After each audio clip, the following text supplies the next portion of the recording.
Picture this. You're walking through what used to be a thriving city, but now it's completely empty. No cars, no people, no sound except the wind whistling through abandoned buildings. The silence is deafening because 9 out of every 10 humans who lived here are gone. Not moved away, not hiding somewhere else. Gone forever. This isn't some post-apocalyptic movie. This is what Earth looked like multiple times throughout human history. And here's the terrifying part. It could happen again. We're talking about climate disasters so catastrophic, so absolutely devastating, that they brought our entire species to the brink of extinction. Events that killed 90% or more of all humans alive at the time. If you're using this to fall asleep, that's exactly why I make these. Hit subscribe and tell me where you are and what time it is. I love seeing the mix. People from Tokyo at sunrise, London at lunch, all watching the same story unfold. Now, you might think you know about climate disasters. Maybe you've heard about the ice ages or volcanic eruptions. But what I'm about to tell you goes beyond anything you've learned in school. We're talking about events so severe that human civilization, everything we'd built up over thousands of years, was wiped clean, cities abandoned, entire cultures erased, knowledge lost forever. The craziest part? Every single time this happened, it wasn't the kings or the warriors or the wealthy merchants who survived. It was the farmers. The people everyone else looked down on. The ones who got their hands dirty in the soil, who knew how to coax food from the earth when everything else was falling apart. They became the foundation upon which humanity rebuilt itself. And here's what's going to keep you up at night, or in this case, help you drift off to sleep. These disasters didn't happen in some distant, prehistoric time when humans were primitive cave dwellers. Some of these events occurred when we had established civilizations, written languages, complex trade networks, and sophisticated technology for the time. Yet none of that mattered when the climate turned against us. Today, I'm going to walk you through 4 of the most devastating climate disasters in human history. Each one brought our species closer to extinction than we've ever come before or since. And each time, the survival of humanity depended on a small group of farmers who refused to give up, who found ways to grow food in impossible conditions, and who preserved the seeds, both literal and metaphorical, that would allow civilization to bloom again. But first, let me set the stage for what we're dealing with here. When we talk about climate disasters that kill 90% of humans, we're not talking about gradual changes over centuries. We're talking about rapid, catastrophic shifts that happened within a single human lifetime, sometimes within a single decade. Imagine waking up one morning and the world just starts ending around you. The temperature drops by 20 degrees and stays there for years. Or volcanic ash blocks out the sun for months, turning summer into endless winter. Rivers dry up overnight. Crops fail across entire continents. The animals you've hunted for generations disappear. The patterns your ancestors relied on for thousands of years suddenly mean nothing. In our modern world, we have early warning systems, global food distribution networks, and the technology to adapt quickly to changing conditions. But for most of human history, people lived and died by the rhythms of their local environment. When that environment turned hostile, they had nowhere to run and no backup plan. That's what makes these survival stories so incredible. The farmers who made it through these disasters weren't just lucky, they were innovators, experimenters, and problem solvers who figured out how to work with nature, even when nature seemed determined to destroy everything they'd built. Let's start with the most recent of these catastrophes, one that happened so recently that we have detailed historical records of exactly what went wrong and how humanity barely clawed its way back from the edge. The year was 1815, and most people had never heard of a place called Mount Tambora. It was just another volcano on a remote Indonesian island, thousands of miles away from the great centers of civilization in Europe, China, and the Americas. But what happened at Tambora that April would reshape the entire world and bring human civilization closer to collapse than it had been in over 1,000 years. The eruption began on April 5th with what sounded like cannon fire echoing across the islands, but this was just the warm-up. 5 days later, on April 10th, Mount Tambora exploded with a force that defies imagination. The sound was heard 1,200 miles away. That's like a bomb going off in New York City and people hearing it clearly in Florida. But the sound was nothing compared to what came next. The eruption shot 38 cubic miles of rock, ash, and debris into the atmosphere. To put that in perspective, that's enough material to bury the entire state of Rhode Island under 20 feet of volcanic matter. This wasn't just a local disaster. This was a global catastrophe waiting to happen. The volcanic material didn't just fall back down to Earth, it rose high into the atmosphere, forming a layer of particles that wrapped around the entire planet like a blanket. But instead of keeping us warm, this blanket blocked out the sun. By 1816, the effects were being felt everywhere. In Europe, temperatures dropped so dramatically that snow fell in June. Crops that should have been growing in summer fields were dying from frost. In Ireland, failed harvests contributed to a typhus epidemic that killed over 100,000 people. But Europe wasn't the worst hit. In China, the disruption to monsoon patterns caused massive flooding in some regions and severe drought in others. Entire provinces that had fed millions of people for centuries suddenly couldn't grow enough food to support their populations. Historical records from the Qing dynasty describe people eating grass, tree bark, and even clay in desperate attempts to survive. In North America, 1816 became known as the year without a summer. In New England, farmers watched helplessly as snow fell on their crops in June and July. Corn froze in the fields, livestock died from cold and starvation. Families who had lived in the same areas for generations packed up everything they owned and headed west, hoping to find better conditions somewhere else. This mass migration wasn't just people looking for opportunity. These were climate refugees, fleeing from an environment that could no longer support human life. Sound familiar? But here's where the story gets interesting. While millions of people died and entire regions were abandoned, some farmers not only survived, but actually thrived during this global catastrophe.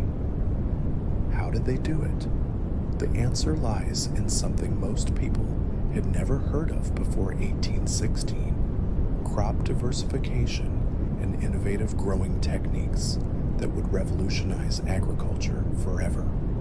In Vermont, a farmer named William Jarvis had been experimenting with cold-resistant crops imported from northern Europe. While his neighbor's traditional corn and wheat crops failed completely, Jarvis's turnips, potatoes, and hardy grains provided enough food to keep his family and several others alive through the crisis. But Jarvis didn't just survive. He documented everything he learned about cold weather farming and shared that knowledge with other farmers. His techniques spread throughout New England and eventually across the American frontier, creating a network of farmers who were better prepared for environmental challenges. In Switzerland, farmers in mountain valleys who had always dealt with unpredictable weather were actually better equipped to handle the volcanic winter than their counterparts in more temperate regions. They had already developed methods for extending growing seasons with cold frames and greenhouses.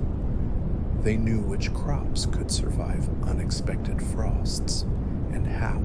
These Swiss farmers became the teachers to preserve food for longer than normal winters for refugees streaming in from lower elevations where the crops had failed completely.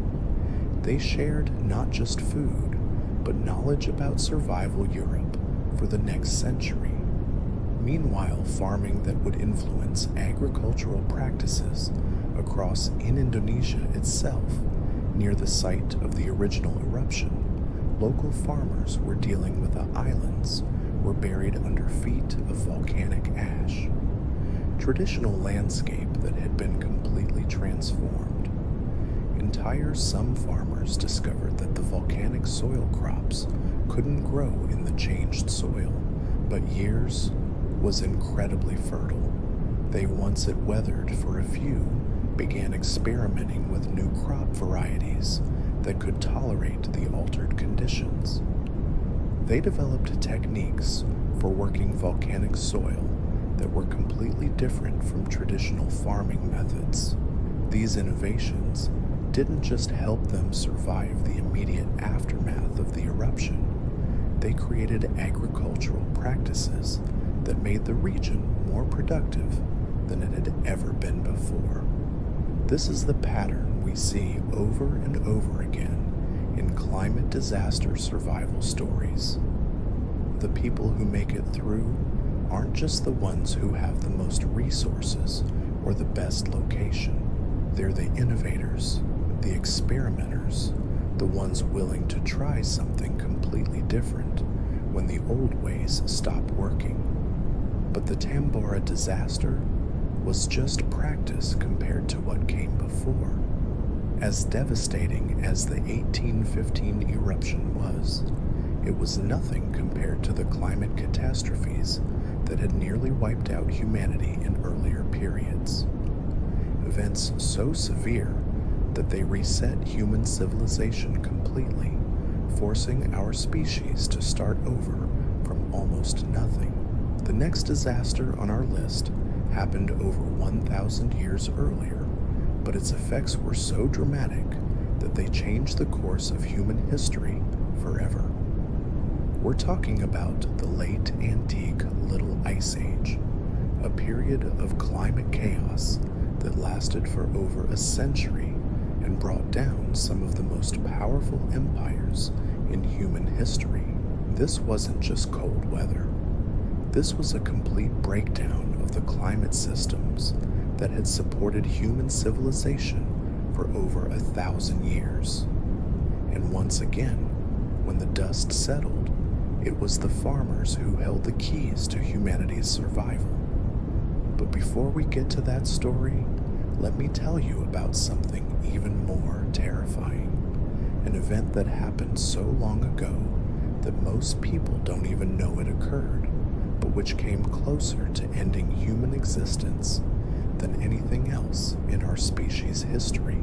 We're going back 74,000 years to a time when the entire human population on Earth was smaller than the number of people who live in a single modern city. Our ancestors were just beginning to develop the tools and knowledge that would eventually lead to civilization. They had fire, basic stone tools, and the intelligence that made them human, but they were still completely at the mercy of their environment. And then the environment system turned against them in the most spectacular way imaginable. Mount Toba in northern Sumatra was not just any volcano. It was what geologists call a supervolcano, a geological monster capable of destruction on a scale that makes normal volcanic eruptions look like firecrackers. And 74,000 years ago, it decided to remind the world exactly what that meant. When Toba erupted, it didn't just explode. It obliterated itself and everything around it, creating a crater so massive that it's now a lake 62 miles long and 17 miles wide. But the crater was just the beginning. This eruption was 5,000 times more powerful than Mount St. Helens. It shot over 670 cubic miles of material into the atmosphere. That's enough debris to bury the entire state of Pennsylvania under 30 feet of volcanic rock and ash. The immediate effects were catastrophic. Everything within 1,000 miles was buried under thick layers of ash. Entire ecosystems were wiped out instantly. But the real horror was what happened next, when all that volcanic material reached the upper atmosphere and began circling the globe. Picture the worst winter you've ever experienced. Now imagine it lasting for 6 years straight. That's what happened after Toba. The volcanic particles blocked out so much sunlight that global temperatures dropped by 20 to 30 degrees Fahrenheit. In some regions, it got cold enough that areas which had never seen snow became frozen wastelands. Plants couldn't photosynthesize properly in the dim, filtered sunlight. Forests died off in massive waves. The animals that depended on those forests starved or froze to death. And at the top of the food chain, early humans found themselves facing the greatest challenge our species had ever encountered. Genetic evidence suggests that during this period, the entire human population on Earth may have dropped to as few as 1,000 breeding pairs. Think about that for a moment. Every single person alive today, all 8 billion of us, are descended from maybe 2,000 people who managed to survive this volcanic winter. We came within a hair's breadth of joining the Neanderthals and other extinct human species in the fossil record. But some of our ancestors didn't just survive. They found ways to thrive, even in this frozen hellscape. And once again, it was the ones who understood how to work with plants and soil who made the difference. In Africa, where most of the surviving human populations were concentrated, small groups of our ancestors discovered something remarkable. While the large game animals they usually hunted had either died off or migrated to regions beyond reach, the underground storage organs of certain plants, roots, tubers, and bulbs were still available and nutritious. These early human farmers, though they wouldn't have called themselves that, began developing the first systematic approaches to finding, harvesting, and processing these underground food sources. They learned which plants stored the most energy in their roots, which ones were safe to eat, and how to prepare them in ways that maximized their nutritional value. More importantly, they began to understand plant cycles in ways their ancestors never had. They noticed which plants would regrow from their roots even after the above-ground portions had been damaged by ash or cold. They learned to harvest these plants sustainably, taking what they needed while leaving enough of the root system intact for the plant to recover. This wasn't just survival. This was the beginning of agricultural thinking. These Toba survivors were developing the mental frameworks that would eventually lead to farming, crop rotation, and all the agricultural innovations that would make civilization possible. But the knowledge they preserved went beyond just finding food. In the dim, ash-filtered world after Toba, fire became more crucial than ever.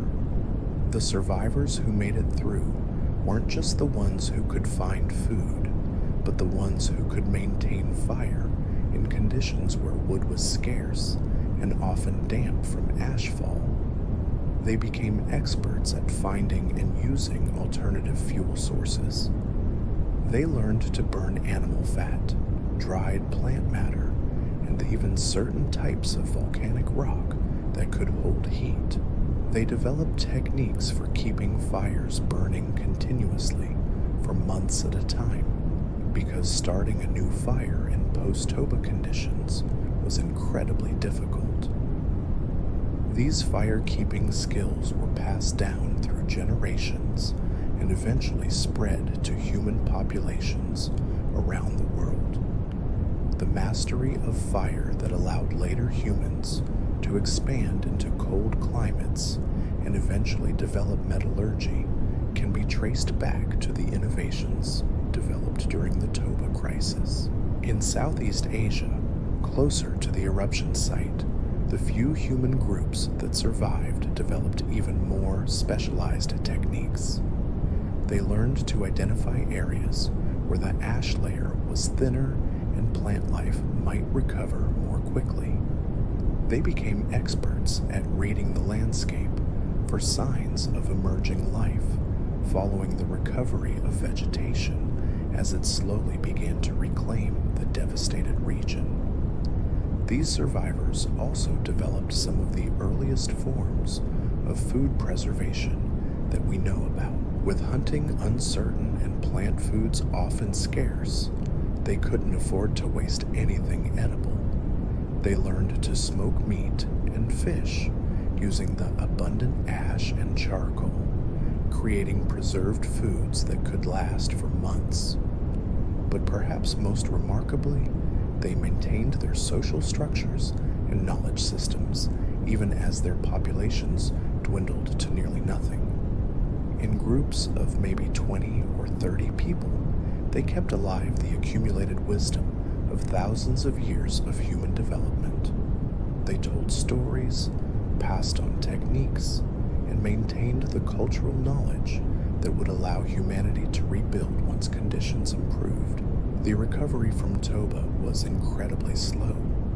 It took thousands of years for ecosystems to fully recover and for human populations to grow back to pre-eruption levels. But when they did recover, they were different. The survivors had developed new skills, new ways of thinking about their environment, and new social structures that made them more adaptable and resilient. The humans who emerged from the Toba bottleneck were the ones who would eventually spread across the globe, developing all the diverse cultures and civilizations we know from history. In a very real sense, the Toba eruption didn't just nearly destroy humanity, it created the modern human spirit of innovation and adaptability that defines our species today. But as devastating as Toba was, it wasn't the only time volcanic activity brought humanity to its knees. And the next disaster on our list shows us just how quickly a thriving civilization can collapse when the climate turns against it. We're jumping forward now to around 536 AD to what historians now call the worst year to be alive in human history. This wasn't just one bad year, though. It was the beginning of a climate catastrophe that would last for over a century and bring down empires that had ruled for hundreds of years. The Byzantine Empire, the remnants of Rome's eastern territories, had been experiencing a golden age under Emperor Justinian. Constantinople was one of the largest and most prosperous cities in the world. Trade routes connected Europe to Asia and Africa. Art, literature, and learning were flourishing. Then came the year that changed everything. It started with reports from across the empire of something strange happening to the sun. Historical accounts describe it as appearing dim and bluish, giving off no more light than the moon. Temperatures began dropping in spring when they should have been rising. By summer, snow was falling across Europe. Crops that had been planted with great expectations withered in the fields. What people at the time didn't know was that they were experiencing the effects of a massive volcanic eruption, possibly in Indonesia or Iceland. The ash and sulfur compounds thrown into the atmosphere were creating the same kind of global cooling that would later follow the Tambora eruption, but this event was even more severe and longer lasting. The crop failures were catastrophic and immediate. The grain supplies that fed Constantinople and other major cities ran out within months. People who had never gone hungry in their lives found themselves competing for scraps of bread. The social order that had held the empire together for centuries began to crumble as desperate people did desperate things to survive. But the climate catastrophes was just the beginning. The weakened, malnourished populations were perfect targets for disease. In 541 AD, just 5 years after the climate disaster began, the bubonic plague arrived in Constantinople aboard grain ships from Egypt. The combination of climate chaos and epidemic disease created a perfect storm of destruction that would reshape the medieval world. The plague, known to historians as the Plague of Justinian, spread throughout the Byzantine Empire and beyond with terrifying speed. Contemporary accounts describe cities where half the population died within months. In Constantinople alone, historians estimate that 300,000 people may have died out of a total population of around 500,000. Across Europe, entire regions were depopulated. Villages that had existed for centuries were abandoned as their inhabitants fled or died. Trade networks that had connected distant parts of the world collapsed as there weren't enough people left to maintain them. The knowledge and skills that had been accumulated over generations were lost as the craftsmen and scholars who held them succumbed to disease and starvation. By some estimates, the population of Europe may have dropped by as much as 50% during this period. In the eastern Mediterranean and parts of Asia, the losses were even higher. This was a demographic catastrophe on a scale that wouldn't be seen again until the Black Death of the 14th century. But once again, in the midst of this civilization-ending disaster, it was the farmers who found ways to survive and eventually rebuild. And their innovations during this crisis would revolutionize agriculture across Europe and lay the groundwork for the eventual recovery of European civilization. The farmers who survived the 536 AD catastrophe weren't the ones with the largest estates or the most workers.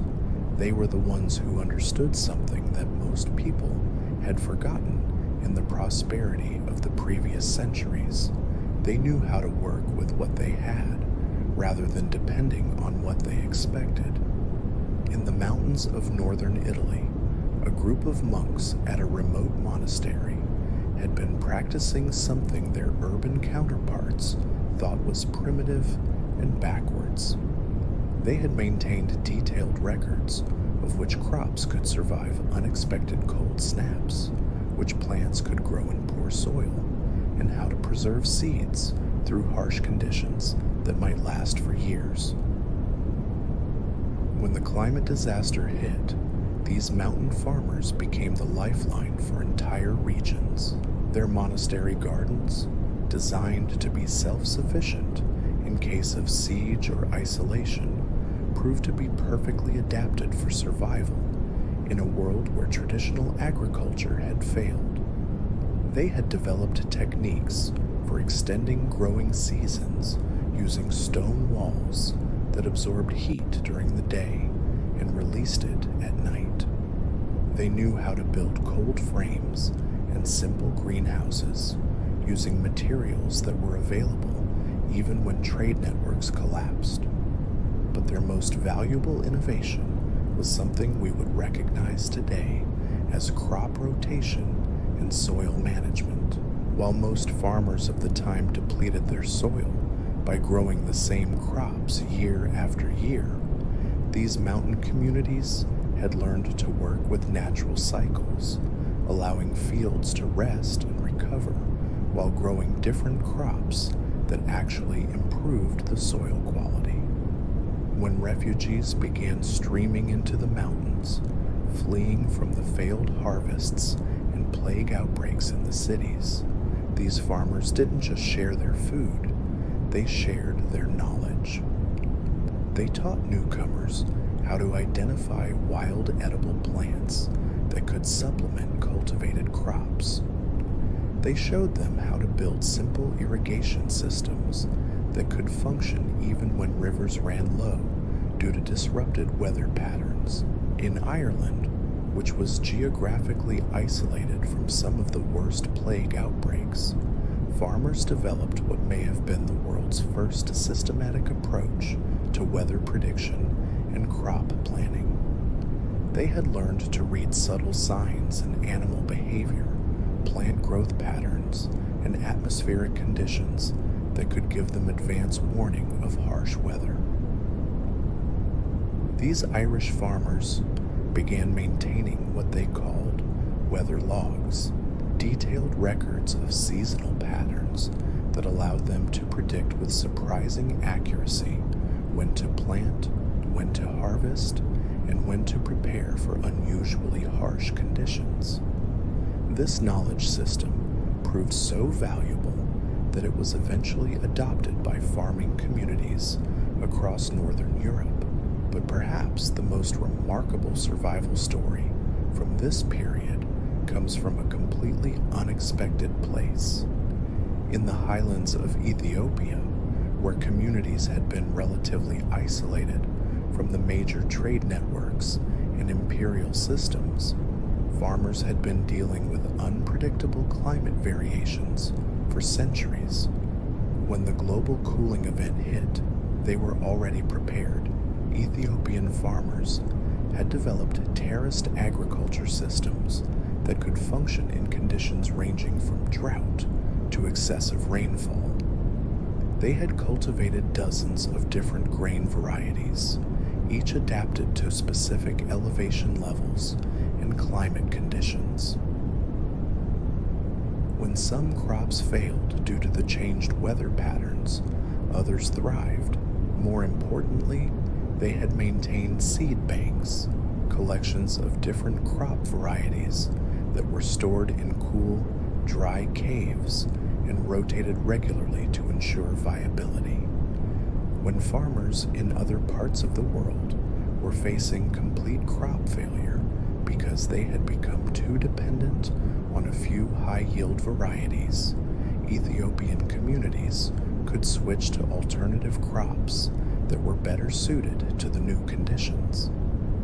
These Ethiopian farmers also understood something about nutrition that most of the world had forgotten. They knew that surviving a climate disaster wasn't just about having enough calories. It was about maintaining health and strength over the long term. Their traditional diet included a wide variety of plants that provided essential vitamins and minerals, helping their communities avoid the malnutrition-related diseases that devastated populations elsewhere.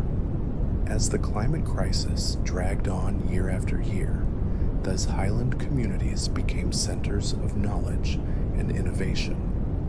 Traders and refugees who made it to Ethiopia found not just food and shelter, but agricultural techniques that they could take back to their home regions once conditions began to improve.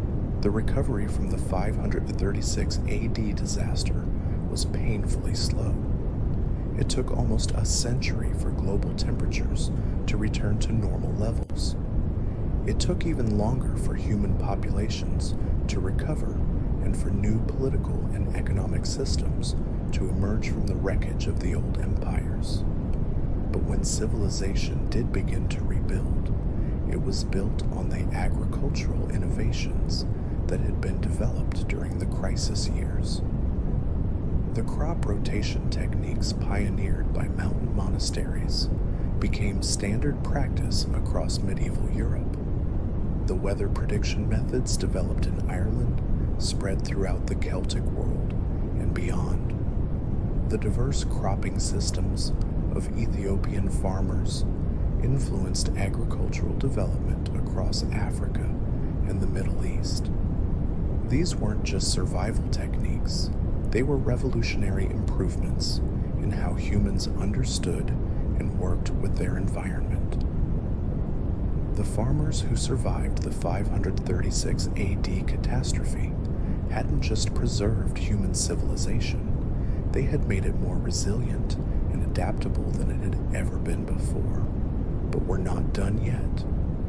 The disasters we've covered so far, devastating as they were, all happened during periods when humans had already developed agriculture and established civilizations.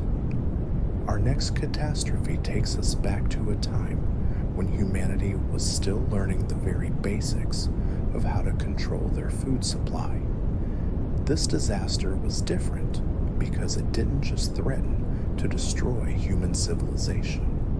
It threatened to prevent human civilization from ever developing in the first place.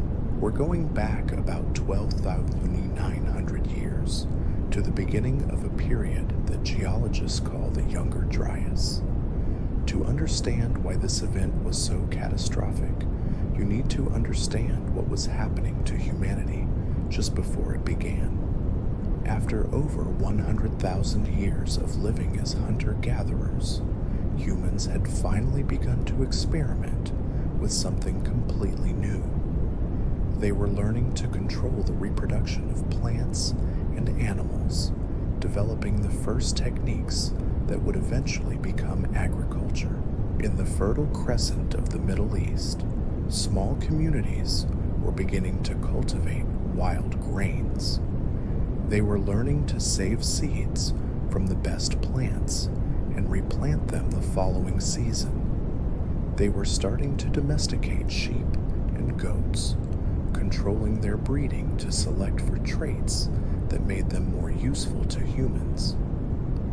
This wasn't just a technological revolution, it was a complete transformation in how humans thought about their relationship with the natural world. Instead of simply taking what nature provided, they were learning to actively shape their environment to meet their needs. The implications were enormous. Agricultural communities could support much larger populations than hunter-gatherer bands. They could accumulate surplus food, which meant some people could specialize in activities other than food production. They could build permanent settlements, develop new technologies, and begin the long process of creating what we now call civilization. And then, just as this agricultural revolution was gaining momentum, the climate went completely haywire. The Younger Dryas began suddenly, possibly within a single decade. Temperatures across the northern hemisphere plummeted. The glaciers that had been retreating for thousands of years suddenly began advancing again. The reliable weather patterns that early farmers had been learning to work with disappeared overnight. In Europe, temperatures dropped so severely that the forests that had been expanding northward died off in massive waves. The landscape reverted to the tundra conditions that had existed during the height of the Ice Age. The reindeer and other cold-adapted animals that humans had learned to hunt moved hundreds of miles south, following the retreating tree line. In the Middle East, the region that had been the cradle of agriculture, rainfall patterns shifted dramatically. Areas that had received reliable seasonal rains for thousands of years suddenly became arid. The wild grains that formed the basis of early farming experiments withered in fields that had become too dry to support them. This wasn't just a setback for early agriculture, it was an existential threat to the entire concept of settled human life. The communities that had begun to depend on cultivated crops found themselves facing starvation as their experimental farms failed completely. Many groups were forced to abandon their settlements and return to nomadic hunting and gathering, giving up years of accumulated agricultural knowledge in the desperate struggle to survive. But here's where the story gets interesting. The groups that survived the Younger Dryas weren't the ones who gave up on agriculture and went back to hunting and gathering. They were the ones who doubled down on their farming experiments, developing new techniques and crop varieties that could survive in the harsh new conditions. In the hills of what is now Turkey, a group of early farmers made a discovery that would change human history. They found that certain varieties of wild wheat could survive much colder temperatures than the varieties they had been cultivating before. These cold, hardy grains produced smaller harvests, but they could grow in conditions that killed off other crops completely. Instead of abandoning agriculture when their original crops failed, these farmers began systematically collecting and planting these cold-resistant varieties. They developed new storage techniques to preserve seeds through the long, harsh winters. They learned to extend growing seasons by building simple windbreaks and using south-facing slopes that received maximum sunlight. Most importantly, they began what may have been humanity's first systematic plant breeding program. They saved seeds only from the plants that performed best under the new conditions, gradually developing crop varieties that were specifically adapted to the climate of the Younger Dryas. This process took generations. Many of the farmers who began this work died before they saw the results of their experiments, but their descendants continued the work, gradually developing the domesticated grains that would eventually become the foundation of all agricultural civilization. In the Levant region, other farming communities were dealing with different challenges. The reduced rainfall meant that the simple rain-fed agriculture they had been practicing was no longer viable, so they began experimenting with artificial irrigation, diverting streams and building simple canals to bring water to their crops. These early irrigation systems were crude by later standards, but they represented a revolutionary advance in human technology. For the first time, humans were actively reshaping the landscape on a large scale to support their food production needs. The knowledge gained from building these irrigation systems would eventually spread throughout the Middle East and beyond, becoming the foundation for the great river valley civilizations of Mesopotamia, Egypt, and the Indus Valley. Meanwhile, in other parts of the world, different groups of humans were developing their own solutions to the Younger Dryas climate crisis.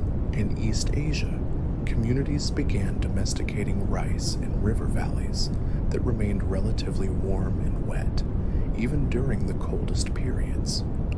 In the Americas, groups began cultivating squash, beans, and eventually corn in highland regions that were less affected by the climate changes. But perhaps the most remarkable survival story from this period comes from a group of farmers in what is now Israel. At a site called Abu Huraira, archaeologists have found evidence of a community that not only survived the Younger Dryas, but actually thrived during it. The people of Abu Huraira had been among the earliest experimenters with agriculture, cultivating wild grains and beginning the domestication process thousands of years before the climate disaster struck. When the Younger Dryas began and their traditional crops started failing, they didn't panic or abandon their settlement. Instead, they systematically expanded their diet to include dozens of different wild plant species. They became experts at processing plants that other groups considered inedible, developing techniques for removing toxins and extracting maximum nutrition from marginal food sources. They also began what may have been the world's first systematic program of plant domestication under stress conditions. Working with whatever plants could still grow in the changed climate, they began selecting and breeding for traits that would help crops survive in the new conditions.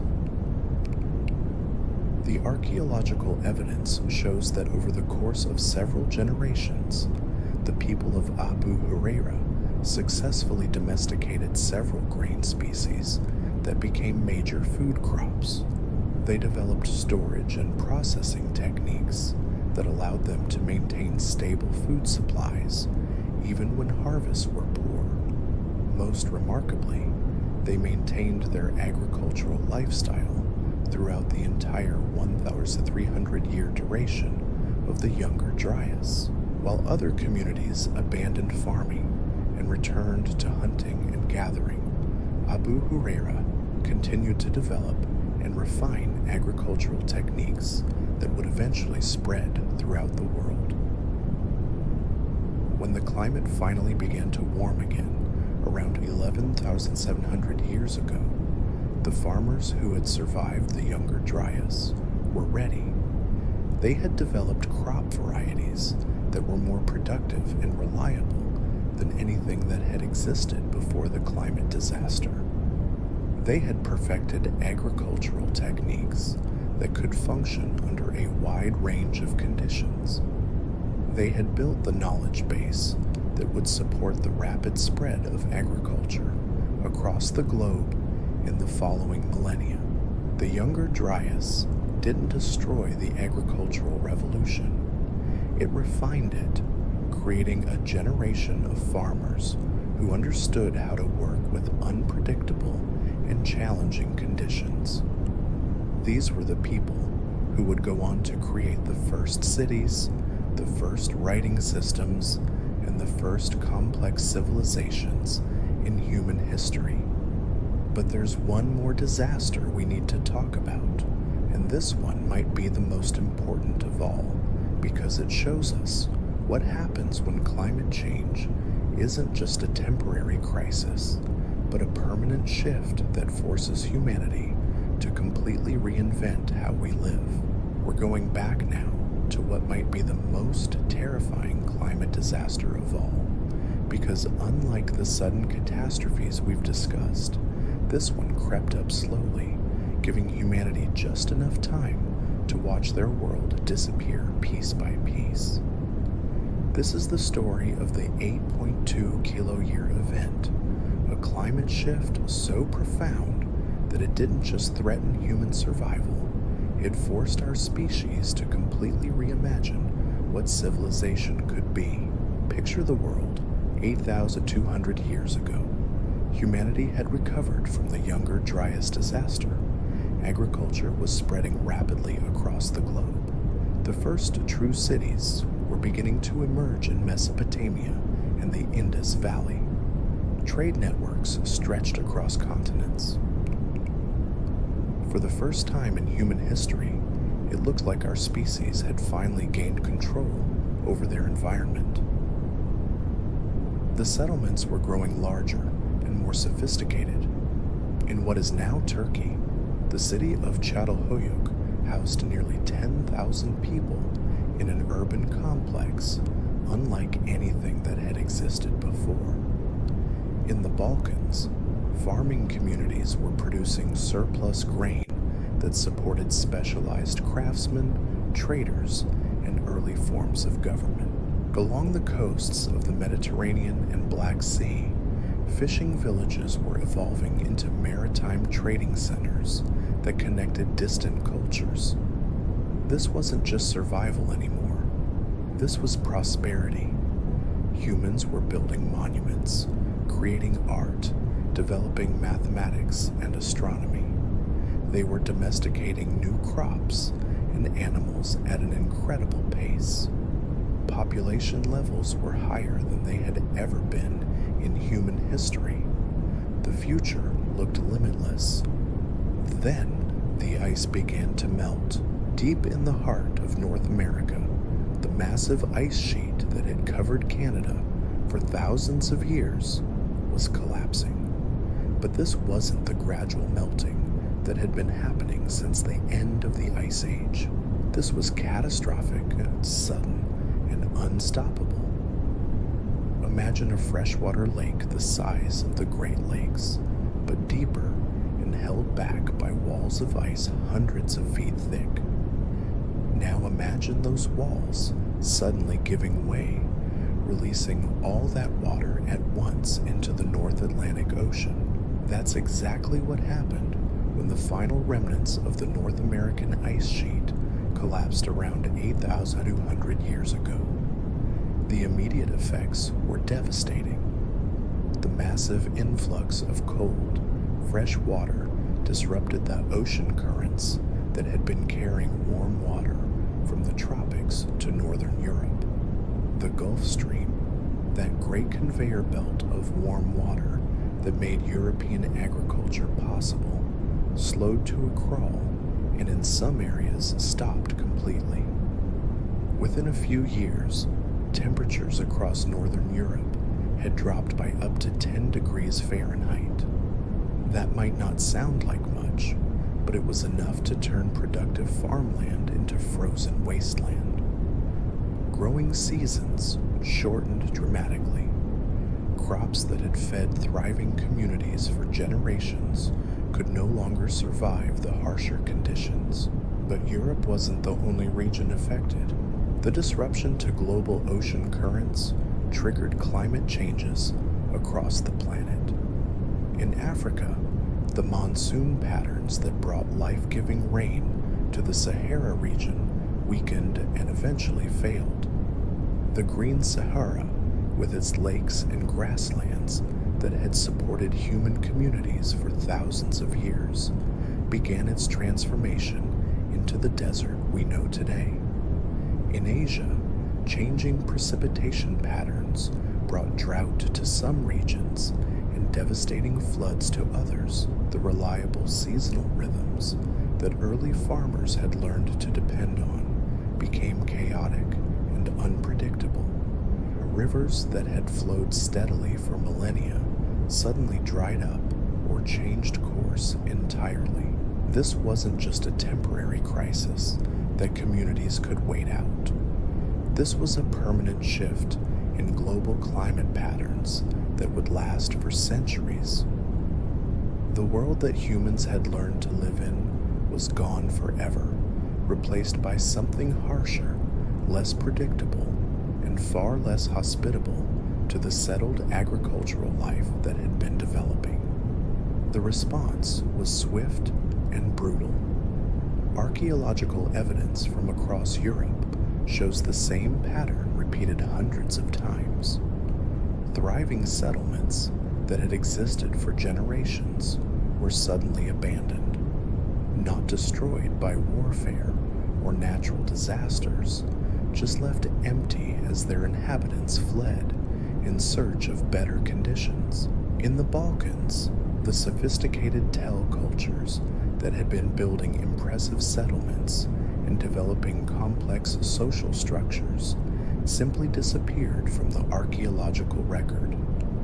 Entire ways of life, accumulated knowledge systems, and technological innovations were lost as communities scattered and dissolved.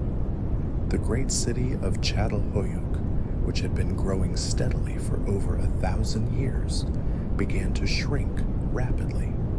Archaeological layers from this period show houses being abandoned, neighborhoods falling into disrepair, and the gradual breakdown of the social systems that had made urban life possible. But the most heartbreaking evidence comes from the smaller farming settlements across northern Europe. These communities had been the backbone of early agricultural civilization. They had developed sophisticated techniques for crop rotation, animal husbandry, and food storage.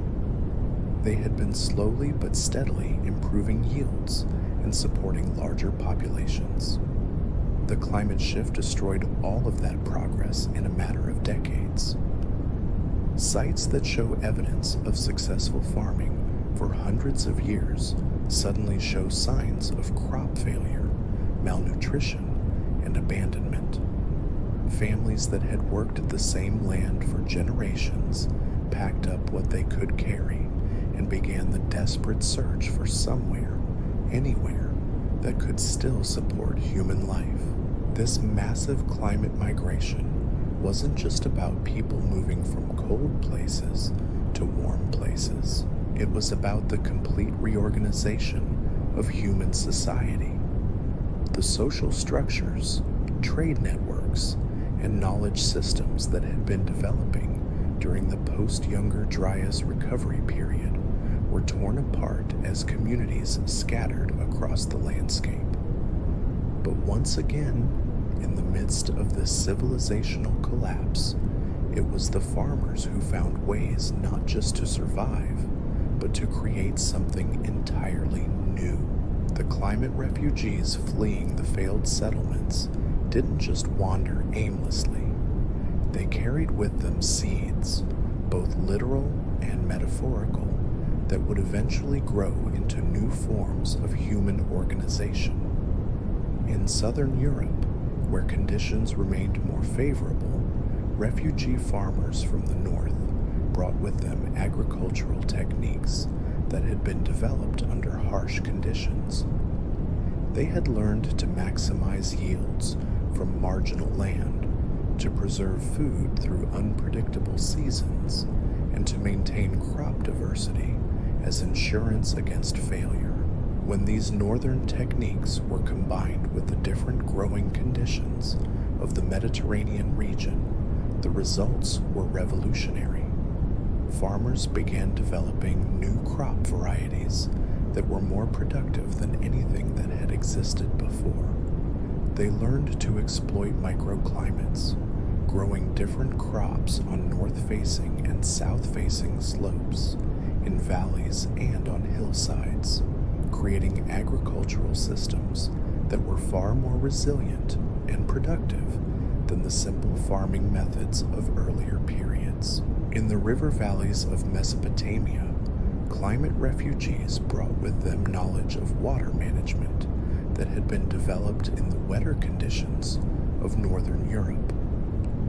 When this knowledge was adapted to the arid conditions of the Middle East, it led to the development of sophisticated irrigation systems that could support much larger populations than had ever been possible before. These weren't just improved farming techniques, they were the foundations of urban civilization as we know it. The ability to produce agricultural surpluses in arid environments made possible the great cities of Sumeria, the development of writing systems to manage complex economic relationships, and the social stratification that would characterize human civilization for the next several thousand years. But perhaps the most remarkable adaptation to the 8.2 kiloyear event happened in a place that most people wouldn't expect. In the highlands of New Guinea, isolated communities that had been developing their own agricultural systems for thousands of years found themselves dealing with changing rainfall patterns and shifting growing seasons. Instead of abandoning agriculture or migrating to more favorable regions, these highland farmers developed what may have been the most sophisticated sustainable agriculture system in human history. They created terraced fields that could function efficiently under a wide range of water conditions. They developed crop rotation systems that actually improved soil quality over time rather than depleting it. Most remarkably, they began systematic forest management, creating what were essentially agricultural ecosystems that combined food production with environmental restoration. They learned to work with natural forest succession patterns, creating productive landscapes that became more fertile and biodiverse over time. These techniques were so successful that they supported stable populations in the New Guinea highlands for thousands of years without depleting the natural resources of the region. When European explorers finally reached these areas in the 20th century, they found agricultural systems that were more sustainable and productive than anything being practiced in the industrialized world. Meanwhile, in the Americas, different groups were developing their own responses to the climate challenges of the 8.2 kiloyear event. In the Andes Mountains, communities began developing the potato cultivation techniques that would eventually produce hundreds of different varieties adapted to specific elevation levels and climate conditions. These Andean farmers didn't just grow potatoes, they became master plant breeders, systematically developing crop varieties that could survive frost, drought, flooding, and every other climate challenge their mountain environment could throw at them. They created agricultural systems so resilient that they continued to function effectively even during the devastating climate disruptions that followed European colonization. In North America, indigenous communities responded to the 8.2 kiloyear event by developing what may have been the most ecologically integrated agricultural system ever created.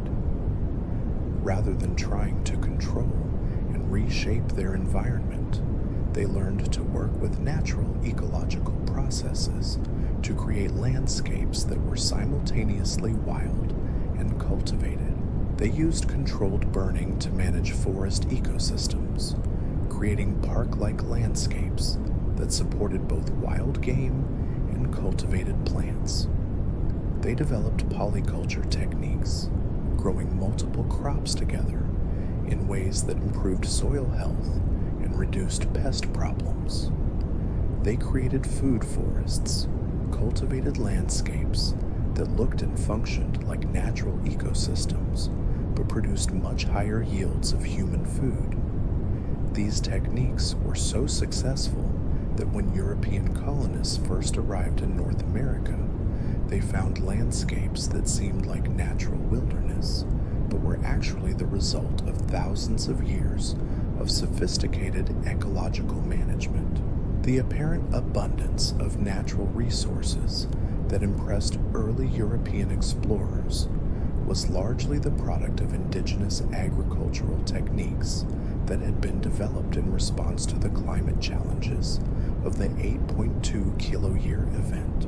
But the most important legacy of the farmers who survived this climate disaster wasn't any specific technique or crop variety.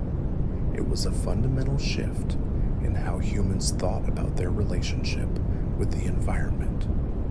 Before the 8.2 kiloyear event, early agricultural communities had been developing increasingly specialized and intensive farming systems.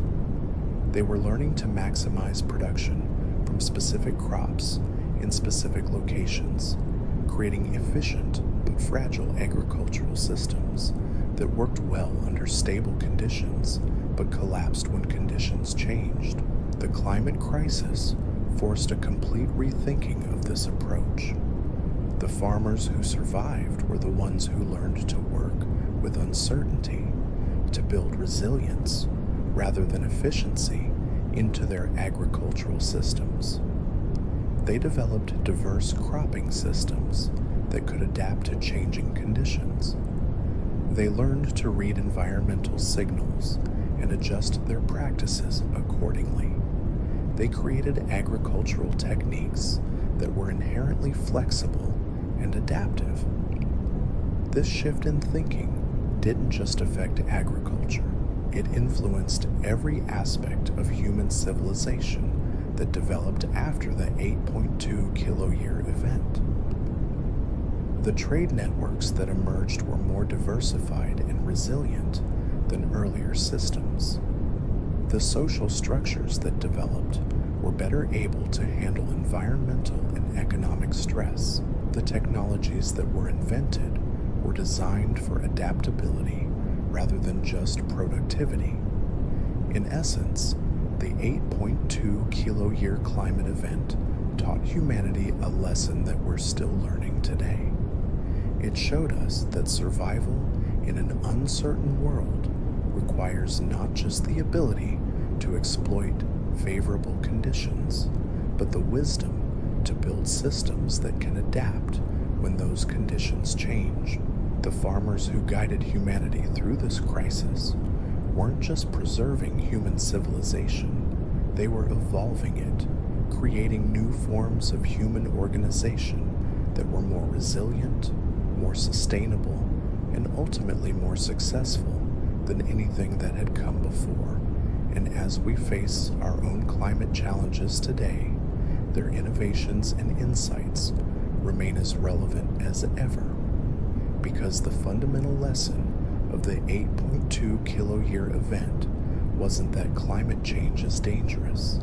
It was that humans are remarkably capable of adapting to changing conditions, but only when we're willing to let go of old assumptions and embrace new ways of thinking about our relationship with the world around us.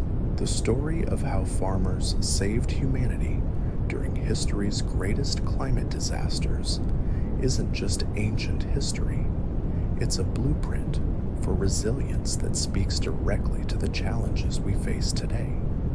Because if our ancestors could survive the collapse of ice sheets, volcanic winters, and the complete reorganization of global climate patterns, then maybe there's hope for us too.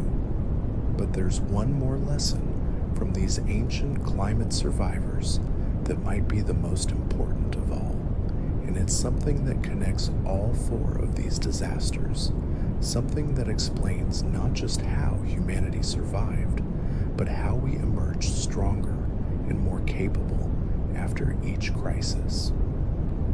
Every single one of these climate catastrophes taught humanity the same fundamental lesson.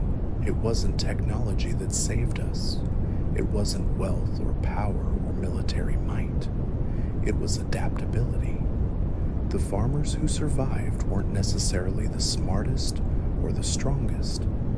They were the ones willing to experiment, to fail, to try again with something completely different when the old ways stopped working. They understood something we sometimes forget in our modern world. Nature isn't your enemy to be conquered. It's a partner you have to learn to dance with, even when the music keeps changing. These ancient survivors didn't fight the climate disasters. They learned to work within them, finding opportunities in the chaos. And here's what might keep you awake tonight, or help you drift off to sleep with a strange kind of comfort. We are their descendants. Every innovation that got us through those impossible times lives on in our DNA, not literally, but in the accumulated wisdom of our species. The same creativity that turned volcanic ash into fertile soil, the same persistence that bred cold-resistant wheat during a global freeze, the same cooperation that built irrigation systems in the desert. It's all still there, waiting for us to remember how to use it. As you close your eyes tonight, remember this. Humanity has faced the end of the world 4 times and counting, and every single time it was the people who understood how to grow things, how to nurture life from seemingly lifeless ground, who held the keys to our future. Sweet dreams.